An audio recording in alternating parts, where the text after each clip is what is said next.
imperfect humans, we all feel regret at times. For example, we might feel sorry after we realize that we have made a mistake. Actually, the Bible says that God can feel regret. But he is perfect, you say. He cannot make mistakes. In what way, then, does God feel regret? The answer to this question can help us to understand something awe-inspiring. It's that Jehovah has feelings, and our actions can affect his feelings. Consider the words recorded in Judges 2:11 through 18. Judges 2:11 through 18. And the sons of Israel fell to doing what was bad in the eyes of Jehovah, and serving the Baals. Thus they abandoned Jehovah, the God of their fathers, who had brought them out of the land of Egypt, and went following other gods, from among the gods of the peoples, who were all around them. And they began bowing down to them, so that they offended Jehovah. Thus they abandoned Jehovah, and took up serving Baal and the Ashtoreth images. At this, Jehovah's anger blazed against Israel, so that he gave them into the hands of their pillagers, and they began to pillage them.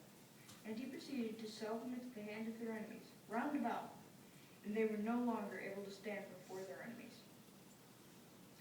Everywhere that they went out, the hand of Jehovah proved to be against them for calamity, just as Jehovah had spoken, and just as Jehovah had sworn to them. And they got to be in very sore straits. So Jehovah would raise up judges, and those judges would save them out of the hand of Earl, and they would save them out of the hand of their enemies, or of their pillagers. And even to the judges they did not listen, but they had immoral intercourse with other gods, and went bowing down to them. They quickly turned aside from the way in which their forefathers had walked by obeying the commandments of Jehovah. They did not do like that. And when Jehovah did raise up judges for them, Jehovah proved to be with the judge, and he saved them out of the hand of all their enemies, all the days of the judge. For Jehovah would feel regret over their groaning, because of their oppressors and those who were shoving them around. As we see in verses 11 and 12, the Israelites began to worship false gods. When they worshiped those false gods, it says that God became very offended. Once he was offended, he became angry, and then withdrew his protection from his people.